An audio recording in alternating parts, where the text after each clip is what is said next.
दोस्तों dark web horror stories को इतना ज़्यादा पसंद करने के लिए आप लोगों का बहुत बहुत शुक्रिया। आई एम रियली ग्लैड कि आपको ये वीडियोस पसंद आ रही हैं, लेकिन ये वीडियोस बनाने में बहुत ज़्यादा मेहनत लगती है, तो व्हाई नॉट इस वीडियो को लाइक, चैनल को सब्सक्राइब वगैरह जरूर करके रख लिया करो। आप में से इवन काफ़ी सारे लोग अपनी स्टोरीज भी मेरे साथ शेयर करते रहते हैं ईमेल वगैरह पर या इंस्टाग्राम वगैरह के ऊपर, एंड मेरे को वो सब पढ़ने में बहुत ज़्यादा मज़ा आता है। एंड आई कंप्लीटली एग्री कि डार्क वेब बिना जानकारी के एक्सप्लोर करने के लिए एक बहुत ही ज़्यादा अनसेफ प्लेस है, एंड यहाँ पर सिर्फ आपको तभी जाना चाहिए जब आपको पता हो कि आप कहाँ पर जा रहे हो। इन टूडेज वीडियो हम ऐसी ही एक डार्क वेब की एलिजेंटली एक रियल स्टोरी को कवर करेंगे, जिसको सुनने के बाद आई थिंक आप लोगों का जो बिलीफ है कि हमें डार्क वेब ऐसे सर्फ नहीं करना चाहिए वो और ज्यादा स्ट्रॉन्ग जरूर हो जाएगा। जिस पर्सन की ये स्टोरी है उसके पीओवी में मैं आपके साथ में ये स्टोरी शेयर करना चाहूंगा ताकि आपको बहुत ही ज्यादा एंगेजिंग लगे। एंड जिस पर्सन की ये स्टोरी है उनका नाम मैं इस वीडियो के एंड में रिवील करूंगा, तो वीडियो के एंड तक मेरे साथ में जरूर बने रहना। मेरा जो बिलीफ था डार्क वेब को लेकर वो बहुत ही ज़्यादा स्ट्रॉन्ग तो नहीं था, लेकिन एक दिन सर्फ करते करते मैं रैंडमली डार्क वेब को एक्सप्लोर करने का मन बना लेता हूँ, एंड मैंने जो है काफ़ी ज़्यादा उसको डीपली एक्सप्लोर करने की कोशिश भी करी। मेरे जितने भी दोस्त एंड जितने भी आसपास के लोग जिनको मैं जानता था जो डार्क वेब यूज़ करते थे, उन्होंने मेरे को बताया कि वो रैंडमली ही किसी ना किसी वेबसाइट के ऊपर डार्क वेब पे आने के बाद चले जाते थे, एंड उनको लिंक्स वगैरह जो हैं एक वेबसाइट पे मिलते थे वो दूसरी पे चले जाते, दूसरी पे मिलते थे तीसरी पे जाके, तो ऐसे कर करके एक चेन बन जाती थी जिसको लीव करना बहुत ही ज़्यादा मुश्किल हो जाता था। एंड ऐसे ही एक दिन मैं भी एक चेन के अंदर फंस गया था, एंड डार्क वेब के अंदर काफ़ी ज़्यादा डीपली फंसता हुआ जा रहा था। एंड डार्क वेब का ये लूप मेरे को कहीं ना कहीं बहुत ही ज़्यादा एडिक्टिव सा भी फील हो रहा था। नॉर्मली डार्क वेब को यूज़ करने के लिए प्रॉक्सी सर्वर्स का यूज़ करना पड़ता है, एंड मैं भी डेफिनेटली ऐसा ही कर रहा था। एंड डार्क वेब का यूज़ करते करते मैं तो इवेंचुअली मुझे लगता है कि मैं डीप वेब तक भी इवन पहुंच गया था, क्योंकि मेरे को कुछ ऐसी वेबसाइट्स मिली थी जहां पर मैं ड्रग्स खरीद सकता था, जहां पर मैं गन्स खरीद सकता था, एंड इवन फ्रेंड्स कुछ ऐसी इलीगल चीजें भी मेंशन थी जो कि अगर मैं वीडियो में बोल दूंगा तो शायद यूट्यूब इस वीडियो को एज रिस्ट्रिक्ट वगैरह कर दे, एंड मेरे को बहुत ज्यादा इश्यूज भी हो सकते हैं। वेल एनीवेज मेरा ये दिन खत्म हो गया था, एंड कुछ दिनों के बाद में मैं एक रेडिट के ऐसे थ्रेड के ऊपर गया जहां पर से मेरे को इंटरनेट के ऊपर अवेलेबल बहुत ही ज्यादा वियर्ड स्टफ के बारे में पता चलने लगा। एंड उन रेडिट थ्रेड्स के अंदर कुछ क्रेजी लोगों ने ऐसे ही रैंडम अनियन लिंक्स को भी स्प्रेड किया हुआ था, विच वॉज रियली डेंजरस अगर हम गहराई से देखें तो। लेकिन मैं यहाँ पर बहुत ही ज़्यादा बेवकूफ़ी कर देता हूँ। वो लिंक्स मुझे लग तो नहीं रहा था कि मेरे को अट्रैक्ट करेंगे, लेकिन जब मैं उस थ्रेड के ऊपर था तो मेरा ध्यान बारी बार उनके ऊपर जा रहा था, एंड मैं बहुत ज़्यादा इंटरेस्ट शो कर रहा था अपना उन लिंक्स के थ्रू, एंड मैं काफ़ी ज़्यादा बोर भी फील कर रहा था उस दिन में, क्योंकि मेरे पास और कोई काम करने को ही नहीं था। तो मैंने सोचा कि क्यों ना इन लिंक्स को एक्सप्लोर करके एक बार और क्यों डार्क वेब को एक्सप्लोर ना करा जाए। उस रेडिट वाले थ्रेड के अंदर जो पहला लिंक मैंने ओपन करा था वो एक डार्क वेब के ब्लैक मार्केट वेबसाइट की थी, जहां पर बहुत ही अलग अलग टाइप की गन्स अवेलेबल थी जिनको मैं बहुत अच्छे दामों के अंदर भी खरीद सकता था। उस वेबसाइट के ऊपर इवन एक टैब ऐसा भी था जहां पर से तुम बहुत ही कीमती चुराई हुई चीजें भी इवन खरीद सकते थे बोली लगाकर। वो वेबसाइट को एक्सप्लोर करने के बाद मैं जैसे ही उस वेबसाइट को लीव करने वाला था, इतने में ही वहां पर मेरे को एक पोस्ट दिखाई देता है, एंड वो जो पोस्ट पॉपअप हुआ था वो मेरे को देखने में ऐसा लग रहा था जैसे ये मेरे लिए हुआ है, क्योंकि उसके अंदर लिखा हुआ था free just for you. And ये पढ़ते ही मैंने उसके ऊपर फटाफट से क्लिक कर दिया। उस पोस्ट को क्लिक करने के बाद मैं समझ गया था कि ये पोस्ट शायद मेरे लिए ही स्पेशली इस वेबसाइट के ऊपर से आया हुआ था। एंड उस पोस्ट ने मेरे को एक ऐसे पेज के ऊपर रीडायरेक्ट कर दिया था जो कि पूरा वाइट ब्लैंक सा था, एंड वहां पर सिर्फ एक लिंक मेंशन था। एंड उस लिंक के ऊपर जब मैंने वापस से क्लिक करा तो एक farm.zip नाम की एक फाइल डाउनलोड होने लग गई थी, एंड रात के इस टाइम पर करीब 2 बज चुके थे, एंड मैं बहुत ही ज़्यादा बोर फील कर रहा था। लेकिन कहीं ना कहीं मेरे को ये सेंस हो रही थी कि जो चीज़ मैं कर रहा हूँ या फिर जो चीज़ मेरे साथ में होने वाली है वो कुछ अच्छी तो डेफिनेटली बिल्कुल भी नहीं है। लेकिन कभी कभार दोस्तों आपके साथ भी ऐसा हुआ होगा, मेरे साथ भी एग्जैक्टली वही हुआ कि इवन दो हमें सेंस आ जाती है कि शायद जो चीज़ हम कर रहे हैं वो हमारे लिए सही नहीं है, लेकिन जो चीज़ एक बार हम शुरू कर दें पता होने के बावजूद भी कि वो गलत है, हम उसको ख़त्म करे बिना उठते ही नहीं है, हमारा फोकस वहाँ से जाता ही नहीं है। एंड एग्जैक्टली मेरे साथ भी ऐसा ही कुछ हो रहा था। मैं ये जानते हुए भी कि ये सब चीज़ें शायद यहाँ पर नहीं होती हैं, एंड मेरे साथ में कैसे हो रही हैं ये सब चीज़ें जस्ट फॉलो कर रहा था। ऐसा लग रहा था जैसे मैं खुद के ही माइंड से हिप्नोटाइज हो रहा हूँ। एक अच्छी चीज़ जो एटलीस्ट मैंने यहाँ पर करने की ट्राई करी वो ये थी कि जब वो farm.zip नाम की जो फाइल डाउनलोड हुई थी, मैंने उसके ऊपर अपना विंडोज़ का एंड अपने इवन जो एक्सटर्नल मैंने एंटीवायरस सॉफ्टवेयर डाला हुआ था उससे भी दो बार अच्छे से स्कैन करा वायरस इसके लिए, लेकिन वो फाइल एकदम क्लीन थी। तो यहाँ पर मेरा डर थोड़ा सा ख़त्म हुआ कि शायद मैं कुछ ज़्यादा ही अजीब सोच रहा हूँ, इतना कुछ भी स्केरी नहीं होने वाला है। उस जिप फाइल को जैसे ही मैंने अनआर्काइव करा तो उसके अंदर बहुत ही सारी रैंडम फोटोज एंड वीडियोस वगैरह थी, एंड उनमें से ही एक वीडियो थी जिसका टाइटल था benamine.avi, एंड ये बहुत ही ज़्यादा अजीब सा टाइटल था, एंड ऐसे टाइटल की कोई वीडियो मैंने पहले अपनी लाइफ में कभी भी नहीं देखी थी। मेरे को थोड़ी इंटरेस्टिंग लगी तो मैंने उस वीडियो के ऊपर क्लिक कर दिया, एंड उस वीडियो के अंदर एज सच कुछ बहुत ही ज़्यादा क्रीपी नहीं था एंड ना ही कुछ ज़्यादा खास था। जस्ट एक बच्चा खड़ा हुआ था एक फ्रेम के अंदर एक बनाना सूट पहने हुए, एंड 4 मिनट तक बस यही चलता रहता है, कोई एज सच इमोशन भी नहीं होता है इस वीडियो में कुछ खासा। लेकिन ये वीडियो खोलने के बाद मैंने सोचा कि वाई नॉट इस फोल्डर को और ज़्यादा अच्छे से एक्सप्लोर करा जाए, एंड उस वीडियो को देखने के बाद मैंने सोचा कि 1-2 फोटोज़ भी मेरे को देख लेनी चाहिए। तो उसमें से एक फ़ोटो थी steven.jpg करके, एंड मैंने उसको भी ओपन कर लिया था। एंड उस फोटो को जब मैंने ओपन करा तो मैंने कुछ ना कुछ अच्छा एक्सपेक्ट करा था, at least from the previous file we just open. लेकिन इस पिक्चर के अंदर एक नॉर्मल सा पर्सन अपने कंप्यूटर स्क्रीन को बस देखे जा रहा था, एंड मैं यहाँ पर वापस से काफ़ी ज़्यादा बोर फील कर रहा था, क्योंकि this was just like feeling time pass type चीज़, या फिर टाइम वेस्ट जैसी चीज़ भी हम कह सकते हैं। लेकिन ये सब चीज़ें नोटिस करने के बाद मेरे को कुछ ज़्यादा उम्मीद रह नहीं गई थी। मेरे को ऐसा लग रहा था कि बस कोई मेरे साथ में अजीब सा मजाक करने की कोशिश कर रहा है, या डार्क वेब का कोई पर्सन जानबूझकर मेरा टाइम वेस्ट करवाने की कोशिश कर रहा है।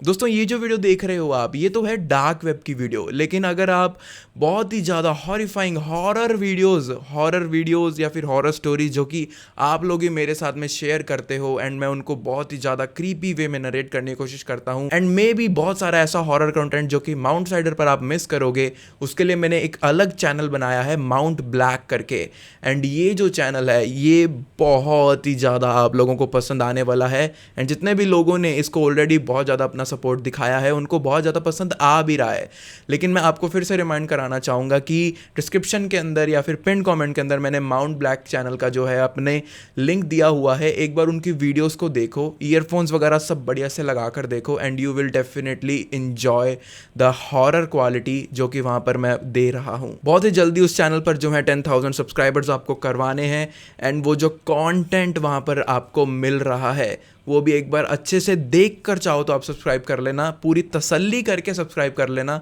लेकिन जाओ एक बार डेफिनेटली लुक आउट ज़रूर करो माउंट ब्लैक को।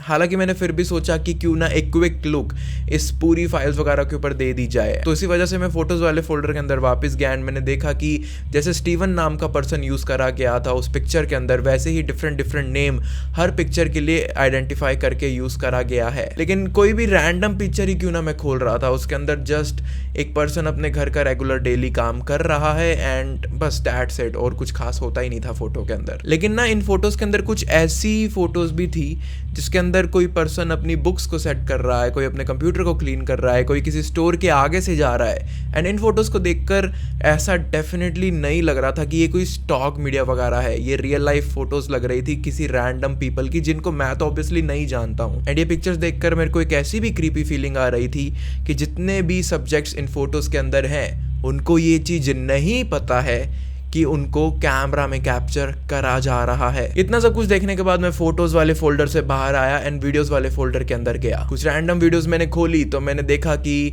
किसी के अंदर कुछ बच्चे दिखाए गए हैं जो कि स्कूल की तरफ जा रहे हैं। एक और वीडियो खोली तो उसके अंदर जस्ट एक रैंडम नॉर्मल सा पर्सन अपने सोफा काउच के ऊपर बैठकर न्यूज़पेपर रीड कर रहा था। एंड फिर ऐसे करते करते मैं goodnight.mp4 नाम के एक वीडियो के ऊपर भी पहुंच गया था, जिसको जब मैंने ओपन करा तो उसमें 7-8 साल के 2 बच्चे थे जो कि ब्रश कर रहे थे। उन्होंने पजामा पैजामाज वगैरह डाले हुए थे। एंड ये वीडियो देखकर भी मेरे को डेफिनेटली वही फील आ रही थी कि इन बच्चों को बिल्कुल भी आइडिया नहीं है, बिल्कुल 1% भी आइडिया नहीं है कि इनको रिकॉर्ड करा जा रहा है, वो भी इतना ज्यादा करीब से, मे बी शायद बहुत ज्यादा जूम करके ये वीडियो बनाई गई हो। एंड ये वीडियो अब्रप्टली तब एंड होती है जब ये बच्चे ब्रश वगैरह करके अपने बेड पर नहीं चले गए थे सोने के लिए। एंड एक और हॉरेंडस चीज तो ये है कि ये जो वीडियो थी goodnight.mp4 ये अराउंड 9.5 घंटे के आसपास थी, जिसमें से 9 घंटे तो सिर्फ इन बच्चों को सोता हुआ ही दिखाया गया है। मैं डेफिनेटली बिल्कुल भी 9 घंटे तक किसी 2 बच्चों को सोता हुआ तो देखने वाला नहीं था, तो मैंने उस वीडियो को बंद करा एंड मैं एक और वीडियो की तरफ पहुंचा जिसका नाम था payment.mp4, जिसमें एक मिडिल एज पर्सन दिखाया गया है जो कि रात के समय में normal after meal walk type ले रहा लग रहा था। एंड ये जो ओल्ड पर्सन था ये भी डेफिनेटली एक रियल लाइफ एग्जाम्पल ही लग रहा था। एंड इनको भी ऑब्वियसली नहीं पता था कि he was being recorded. Anyways इस वीडियो के अंदर वॉक करते करते जो ओल्ड मैन था ये अपने रास्ते में आ रही एक टीनेज गर्ल को रोककर उससे बात करना शुरू कर देता है। एंड जब ये बात करना शुरू करता है तो कुछ आवाज़ तो सुनाई दे रही थी वीडियो में, लेकिन वो डेफिनेटली ना ही हियरेबल थी अच्छे से, ना ही अंडरस्टैंडेबल थी। लेकिन जिस लड़की को इस ओल्ड मैन ने रोका था इस वीडियो के अंदर, वो कुछ देर इससे चिट चैट करने के बाद बहुत ही ज़्यादा अनकंफर्टेबल दिखना शुरू हो जाती है। एंड उसका फेस रीड करके मैं ये समझ पा रहा था कि ये चाहती है कि बस फटाफट यहाँ से कैसे ना कैसे करके भाग जाए। लेकिन ये वीडियो अभी तक की मेरे लिए सबसे ज़्यादा हॉरिफाइंग वीडियो थी, क्योंकि जैसे जैसे ये वीडियो आगे बढ़ रही थी वैसे वैसे मैं देख पा रहा था कि चीज़ें रैंडमली ही बहुत ही ज़्यादा एंग्री हो रही थी उस ओल्ड मैन के लिए, क्योंकि अचानक से ही वो बहुत ही ज़्यादा हाइपर होना शुरू हो गया था उस रैंडम गर्ल के ऊपर। एंड उसने उस लड़की का सर पकड़ा एंड वहाँ पे पास में मौजूद एक दीवार के ऊपर इतनी तेज मारा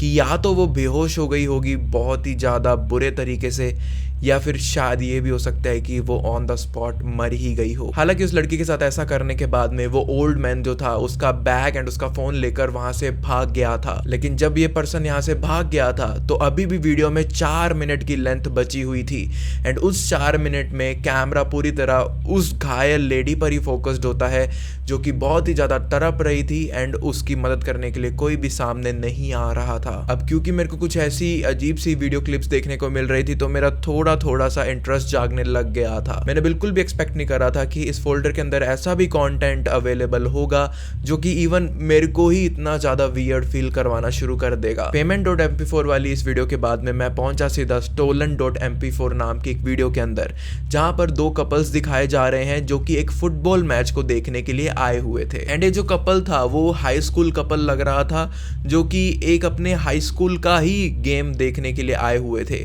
एंड जैसे ही गेम खत्म हो गया था एंड जैसे ही वहां से सारा क्राउड निकल जाता है तो वो कपल वहां पर उस ब्लीचर पर ही रुकने का डिसाइड करते हैं। एंड जैसे ही वो पूरी जगह खाली हो गई थी सो फ्रेम के अंदर वो किस करना शुरू कर देते हैं। लेकिन यहाँ पर भी उनको देखकर ऐसा ही फील हो रहा था कि they don't know nothing about being recorded at that time. लेकिन ये जो सिचुएशन थी बहुत ही ज़्यादा वियर्डली एस्केलेट हो गई थी, क्योंकि after they starting kissing her उसका बॉयफ्रेंड उसको जिद करने लगता है कि we should do that thing also. वो जो लड़का था वो इवन उस लड़की को ये भी बोलता है कि उसके जितने भी बेस्ट फ्रेंड्स हैं वो उसे बोलते रहते हैं कि तुम दोनों को जो है अब नेक्स्ट स्टेप तक चले जाना चाहिए ताकि हमारे बीच का जो इंटीमेटेड बॉन्ड है वो और ज़्यादा स्ट्रॉन्ग हो जाए। लेकिन लड़की उस टाइम पर बिल्कुल भी इंटरेस्टेड नहीं लगती एंड वो लड़के की ये सब बातें सुनकर वहां से जाने की कोशिश करने लगती है। लेकिन जैसे ही वो उस ब्लीचर से उठकर जा रही थी इतने में ही लड़का जो है उसका हाथ पकड़ लेता है एंड बहुत ही ज़्यादा इस टाइम पर वहाँ पर अंधेरा सा भी हो गया था। एंड ये जितनी भी पूरी वीडियो थी ये नाइट विजन कैमरा के अंदर रिकॉर्ड करी गई थी। उसका हाथ पकड़ने के बाद वो ज़बरदस्ती उस लड़की को सेक्सुअली असॉल्ट करना शुरू कर देता है एंड अगले 15 मिनट तक इस वीडियो के अंदर यही चलता जा रहा था। एंड जैसे ही उसने अपना ये डार्क टास्क फिनिश करा इतने में ही लड़की वापस फ्रेम के अंदर काफ़ी ज़्यादा विजिबल हो गई थी। एंड इस टाइम पर उसकी नाक के अंदर से बहुत ही ज़्यादा खून बह रहा था, उसके चेहरे के ऊपर कुछ ब्रेसेस थे एंड उसकी नोज़ की एकदम ये टिप जो होती है वो भी पूरी तरह ब्लैक सी, बहुत ही ज़्यादा अजीब सा स्पॉट, एटलीस्ट उस कैमरा वीडियो में तो ऐसा ही नज़र आ रही थी। लेकिन आपको ये लग रहा है कि शायद उसका बॉयफ्रेंड उसके साथ में ये सब हरकतें करके वहाँ से चला गया था, तो ऐसा बिल्कुल भी नहीं था उस वीडियो के अंदर। तो उसको ऐसे असॉल्ट करने के बाद जब वो काफ़ी ज़्यादा ऑलरेडी पेन में थी तो उसने उस लड़की को ज़मीन पर गिर दिया एंड उसके सर पर बहुत ही ज़्यादा रैंडमली उसने पहले कुछ पंचेस वगैरह थ्रो करे एंड देन उसका सर बहुत ही तेज़ी से वहाँ के वुडन फ्लोर पर तब तक मारता रहा जब तक लिटरली उसकी जो स्कल थी वो टूट नहीं गई थी। एंड जब वो लड़की पूरी तरह अपना दम तोड़ चुकी थी उसके बाद में उसके सो कॉल्ड बॉयफ्रेंड ने उसकी बॉडी को पिकअप करा एंड वहाँ के ही ट्रैश कैन में बिन करके वहाँ चला गया। उसके बाद में उस लड़के ने अपने खून से भरे हुए कपड़ों को अपनी पीटी यूनिफॉर्म से चेंज करा एंड वो तो फ्रेम के अंदर से चला गया। लेकिन इस वीडियो के अंदर अगले 15 मिनट तक वो जो ट्रैश कैन था जो कि ब्लीचर्स वाले जो पूरे वुडन बेंचेस के पीछे रखा गया था उसके ऊपर ही फोकस्ड रहता है एंड 15 मिनट तक वही चीज़ वही ट्रैश कैन हमें बस शो करती रहती है ये वीडियो। इस पॉइंट तक मैं समझ गया था कि जो चीज़ें मैं देख रहा हूँ वो कोई मूवी का सीन नहीं है, वो कोई सीरीज का सीन नहीं है, ये सारी चीज़ें रियल लाइफ फुटेजेस हैं। एंड मैं फॉर सम रीज़न कैसे ना कैसे and I don't know how sick I am getting मैं रियल लाइफ लोगों के मर्डर्स देख रहा था। मैंने बहुत ज़्यादा दिमाग नहीं लगाया इन सब चीज़ों के ऊपर। मैंने सारी फाइल्स वीडियोस फोटोज़ जो भी मैंने ओपन करी हुई थी उन सबको क्लोज करा, उस आर्काइव को डिलीट कर दिया एंड मैं फटाफट सोने चला गया। अगले दिन जब मैं स्कूल के अंदर गया तो मैंने अपने किसी भी दोस्त या टीचर या कोई भी आसपास के किसी भी पर्सन से बात शेयर नहीं करी कि पिछली रात को मैंने क्या क्या चीज़ें एक्सप्लोर करी हैं जाने अनजाने में। मेरा स्कूल जाने के बाद भी मेरा ध्यान पढ़ाई में लग ही नहीं रहा था। मेरा इन्हीं थॉट्स के अंदर जो है मेरा माइंड रिवॉल्व अराउंड कर रहा था। मैं एक नाइटमेयर, एक बुरे सपने की तरह इस सारी चीज़ों को भुलाने की कोशिश कर तो रहा था लेकिन कहीं ना कहीं बारी बार फेल हुए जा रहा था। स्कूल का मेरा ऑलमोस्ट लंच टाइम हो गया था एंड मेरे फ़ोन वाइब्रेट करना शुरू कर देता है एंड जब मैंने अपने फ़ोन के ऊपर एक क्विक नज़र डाली तो मैंने देखा कि एक मैसेज जो है मेरे को रिसीव हुआ है। वो जो मैसेज था वो एक अननोन नंबर से था एंड उसके अंदर लिखा हुआ था कि I just try to call you लेकिन I was unable to do it, maybe some network problems. वो अननोन जो नंबर था मैंने कुछ ज़्यादा ध्यान नहीं दिया उसको। मैंने उसको टेक्स्ट बैक कर दिया कि it is a wrong number and don't try to call me again. And ऐसा करने के बाद मेरे को उसके बाद कोई टेक्स्ट नहीं आया, कोई कॉल करने का किसी ने मेरे को ट्राई नहीं करा। चीज़ें थोड़ी सी ईजी होती हुई लग रही थी मेरे को यहाँ पर मेरे लिए। बट उस वीक का जब थर्सडे आया तो मेरे को एक बहुत ही ज़्यादा शॉकिंग चीज़ देखने के लिए मिली। मेरे को उसी अननोन नंबर से एक फाइल टेक्स्ट मैसेज आता है जिसके अंदर मेरी ही फ़ोटो कोई मेरे को सेंड करता है जब मैं क्लासरूम के अंदर बैठा हुआ था एंड बहुत ही ज़्यादा सहमा हुआ सा लग रहा था। ऐसा देखते ही मैंने वापस से उस पोस्ट वाले लिंक को जिससे कि farm.zip नाम की वो फाइल डाउनलोड हुई थी वो वापस से बहुत ज़्यादा एक्सप्लोर करने की कोशिश करी लेकिन मेरे को कहीं पर भी वो लिंक नहीं मिला। मैं बस ये देखना चाहता था कि ये जो मेरी फ़ोटो थी जो मेरे को अभी सेंड करी गई है क्या ये उस फोल्डर के अंदर भी अवेलेबल थी। लेकिन बहुत देर तक ढूंढने के बाद भी मेरे को वो लिंक नहीं मिला। लेकिन यहाँ पर मैंने अपना थोड़ा सा दिमाग ये चलाया कि मैं अपनी हिस्ट्री को जो है ब्राउज करने लग गया था एंड वहाँ से मैं वापस से उस वाइट ब्लैंक पेज के ऊपर पहुँच गया था जिसके लिंक को क्लिक करते ही farm.zip नाम की वो फाइल डाउनलोड हो गई थी। द अमेजिंग थिंग इज़ कि वो जो URL था वो अभी तक एक्सपायर नहीं हुआ था एंड उसको क्लिक करने के बाद में वापस से farm.zip नाम की वो फाइल डाउनलोड होना शुरू हो गई थी।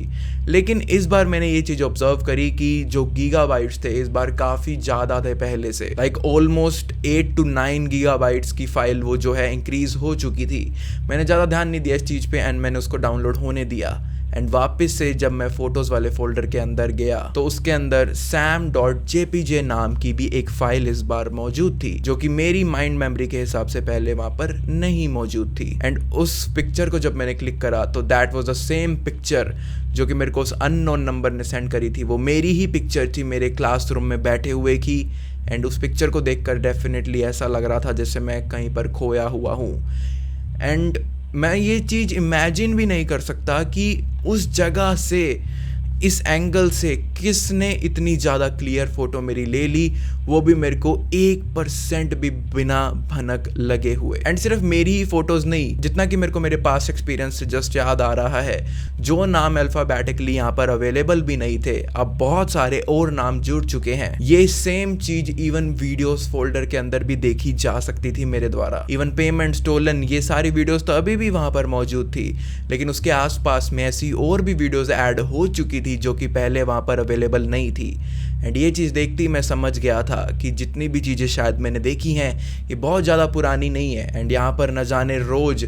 इस जिप फोल्डर के अंदर कितने लाइव ऐसे मर्डर्स एंड इंसिडेंट्स वगैरह कैप्चर करके डाले जाते हैं, एंड शायद इन चीज़ों को आगे डार्क वेब के ऊपर इंडिविजुअली सेल भी करा जाता होगा। मेरी खुद की पिक्चर वाला जब इंसिडेंट मेरे साथ में हुआ तो मैंने अपने कुछ दोस्तों के साथ में ये बात शेयर कर दी थी, एंड उनमें से मेरे एक दोस्त ने एक ऐसी कॉन्स्पिरेसी थ्योरी मेरे आगे रखी इस पूरी स्टोरी से रिलेटेड, जिसने कि लिटरली ज़मीन हिला दी मेरे पैरों के नीचे से। एंड क्योंकि वो जो चीज़ उसने बोली वो मेरे को काफ़ी ज़्यादा हद तक ट्रू भी लग रही थी। उन्होंने कहा कि जितने भी ये मर्डर्स वगैरह हुए हैं, जितने भी विक्टिम्स इन वीडियोस के अंदर शोकेस करे गए हैं, शायद इनको एक higher power from the dark web has already captured, ताकि जो चीज़ें उन्होंने वीडियोस के अंदर करके दिखाई हैं वो उनकी लाइव ऑडियंस के सामने भी वो करके दिखाएं एंड वहाँ से काफ़ी हेफ्टी अमाउंट्स को जनरेट करें। एंड सिर्फ वो लोग ही नहीं जिन्होंने मर्डर्स एंड ऐसे हरकतें करी हैं, इवन जो बॉडीज़ उस वीडियोस के अंदर इतनी फोकस करके दिखाई गई थी, शायद उनको भी रिट्रीव कर लिया होगा कुछ टाइम के अंदर। एंड रिट्रीव करने के बाद ना जाने उनके साथ में क्या क्या किया गया होगा। मे बी उनके बॉडी पार्ट्स को सेल करा गया होगा, may be even in the worst case scenario necrophilia जैसी चीज़ों के लिए, जो कि जाते होंगे कुछ लोग वहां पर देखने के लिए, ऐसी सारी चीज़ों के लिए भी ऑक्शन शायद करे गए होंगे। क्योंकि मेरा जो दोस्त था उसका सिंपल सा ये मानना था कि वीडियोस के अंदर जो ये लोग दिखाए जा रहे हैं ये इतने ज़्यादा रैंडम भी नहीं होंगे, maybe they are targets for someone. लेकिन ये बात सुनने के बाद मैं काफ़ी ज़्यादा और भी डर गया था, क्योंकि अगर ये बात सच है तो कहीं ना कहीं मैं भी इनका एक टारगेट बन चुका हूँ, एंड शायद मेरे ऊपर भी हमेशा एक ऐसा कैमरा रहने वाला है जो कि वेट करेगा कि मैं कब तक एक क्राइम ऐसा करूँ एंड इनकी कल्ट को ज्वाइन कर लूँ। सो दोस्तों, this was the story of 23 years old boy Sam, जो कि यूएसए के अंदर कहीं पर रहता होता था। एंड इंटरनेट पर सर्च करते करते मेरे को इनकी ये स्टोरी जो है मिल गई थी। आई रियली होप कि आपको ये वीडियो पसंद आई होगी, आपको ये डार्क वेब की हॉरर स्टोरी पसंद आई होगी। ये पर्टिकुलर स्टोरी मैंने इसलिए सेलेक्ट करी थी क्योंकि इसके अंदर जो चीज़ें बताई गई हैं वो इवन मेरे लिए भी काफ़ी ज़्यादा अलग सी लग रही थी। हमने डार्क वेब के टॉर्चर्स की स्टोरी कवर करी है, ना जाने ऑलमोस्ट हर टाइप की स्टोरीज हम कवर कर चुके हैं, लेकिन इस टाइप की स्टोरी जिसके अंदर लाइव ऐसे मर्डर्स अपडेट हो रहे थे एक फाइल फोल्डर के थ्रू, अपनी इमेजिनेशन में भी ऐसा कुछ सोचना बहुत ही ज्यादा डिस्टर्बिंग है फॉर श्योर। एनीवेज, अगर आपको वीडियो पसंद आई है, फ्यूचर में भी ऐसी ही वीडियोस एंजॉय करते रहना चाहते हो, तो इस वीडियो के ऊपर पहले तो आप 5000 लाइक्स कर देना एंड कमेंट्स कर देना भर भर के। इसके साथ ही साथ में माउंट साइडर चैनल को सब्सक्राइब करके रख लो एंड बाकी सब आप मेरे पर छोड़ दो।